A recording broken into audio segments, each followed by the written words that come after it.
Good morning, everyone. In today's lecture, we are going to discuss pulse code modulation. So, the pulse code modulation is the most commonly used technique in digital communication systems, and it is used in many applications like telephone systems, digital audio recording, CD laser discs, voicemail, digital video, etc. So, the primary building blocks for this is we have a source, like I'm speaking now, then we have a low pass filter. Then we do sampling with the help of a sampler. We do quantization with the help of quantizer, and then we do encoding, and then we get a pulse code modulated data sequence.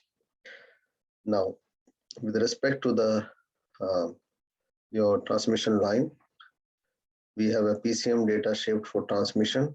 Then we transmit it to the transmission line.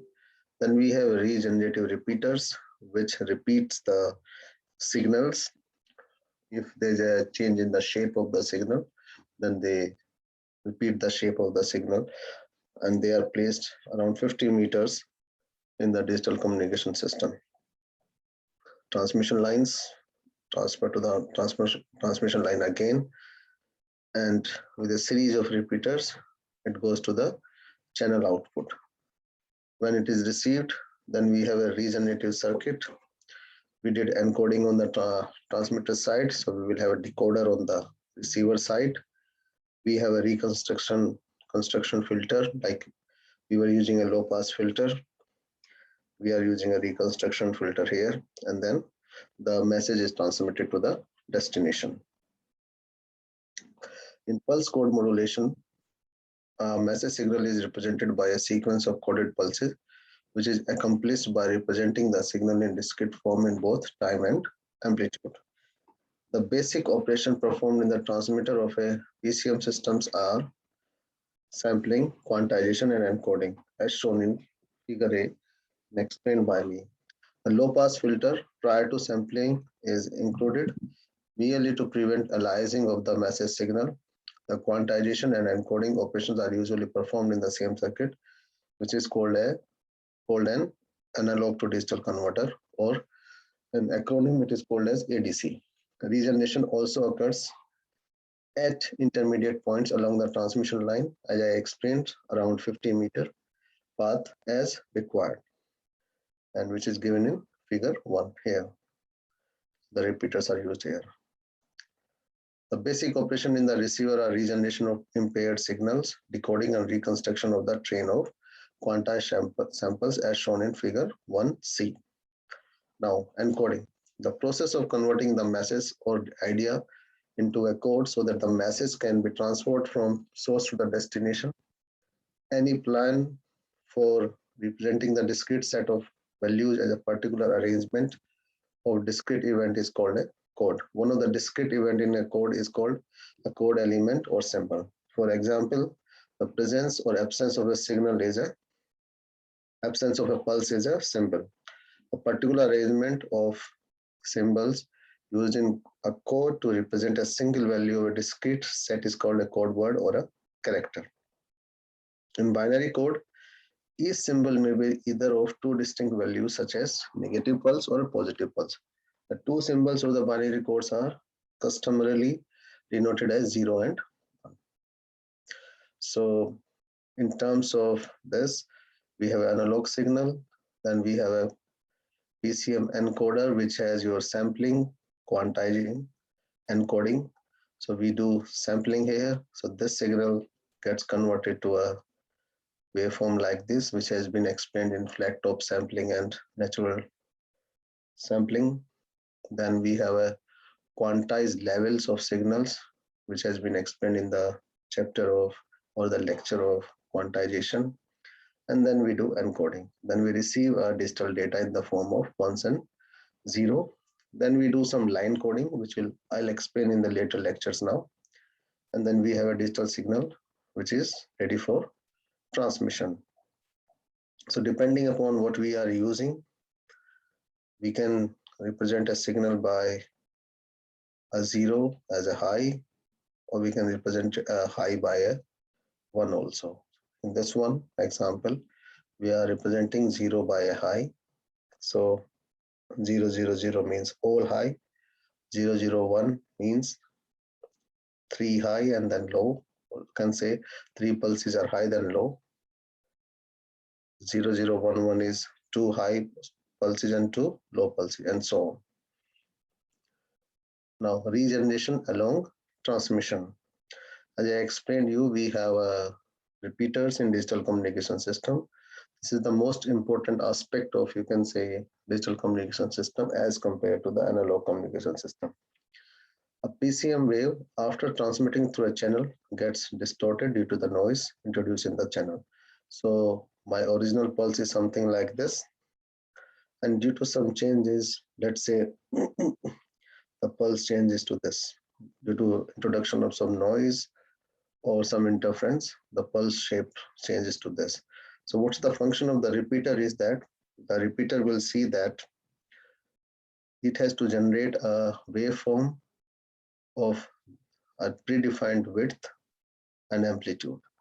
So if it sees that the signal is above the x-axis for a certain period of time, then it will make it waveform like this, which is exactly the original pulse. So this is the function of repeater. And the repeaters are placed in a way by the detection of the noise and interference in the circuit, so that there will not be so much loss in the actual shape of the waveform that repeater will not be able to understand. So suppose I place my repeaters too far, so it might be a possibility that this signal distorted or the noise added into or subtracted into the from the channel in a way that this value goes below the x-axis.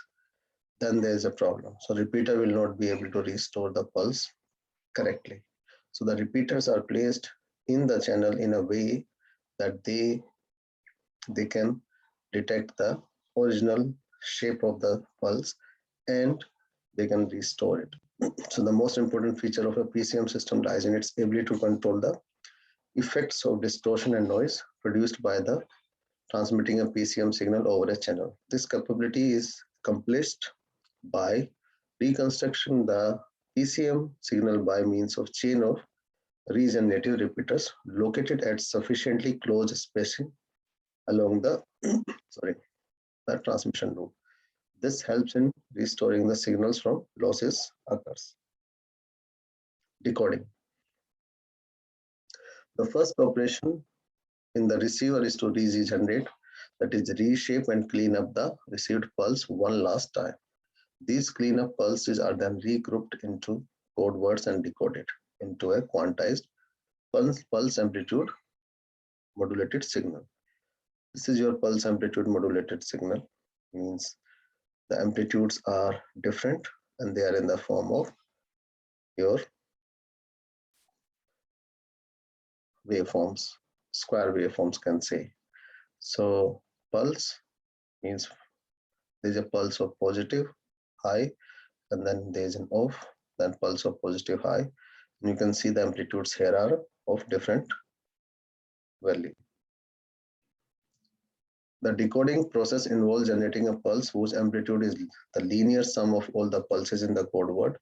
Each pulse is weighted by its place value, 2 raised to the power 0, 2 raised to the power 1, and so on in the code, where n is the number of bits per sample. So depending upon the coding method you are using, so number of bits you are using to decode the signal. So if you are using 2 bits to decode the signal, the pulses will be of 0, 0, 0, 1, 1, 0, 1, 1. If you are using 3 bits, it will be 0, 0, 0, 0, 0, 1, up to 111. So the sequence of decoded sample represents an estimate of the sequence of compressed samples produced by the quantizer in the transmitter. The term estimate here is used to emphasize the fact that there is no way for the receiver to compensate for the approximate introduced into the transmit signal by the quantizer. The final operation in the receiver is to recover the message signal. This operation is achieved by passing the decoder output through a low-pass reconstruction filter whose cutoff frequency is equal to the message bandwidth. The transmission bandwidth of pulse code modulation is for a binary PCM. We are using binary PCM, and we have L quantizing levels. Well, I'm saying L quantizing levels means that we are approximating the samples at L levels. So let's say I'm using 0.5, 1, 1.5, 2, 2.5, and total levels are L. And the number of bits per sample we are using is N. Then the relation between them is L is equals to 2 raised to the power N. If you need to find the value of N, you can take the log of both sides, base 2. For this case, N binary pulse must be transmitted for each sample of the message. Binary pulses transmitted per second, bit rate you can say is equals to N into Fs, where Fs is your sampling frequency. Now, if we assume the bandwidth of PCM signal to be F-PCM, the required minimum sampling rate will be twice of FCM, or we can say that twice of FCM must be equals to N of Fs. Or if we want to represent more correctly, it's FCM is equals to NFS divided by 2, which must be greater than N twice of FM. FM is the maximum frequency of your message signal, or you can say it should be greater than N of FM. This 2 will cancel with this 2. Thank you.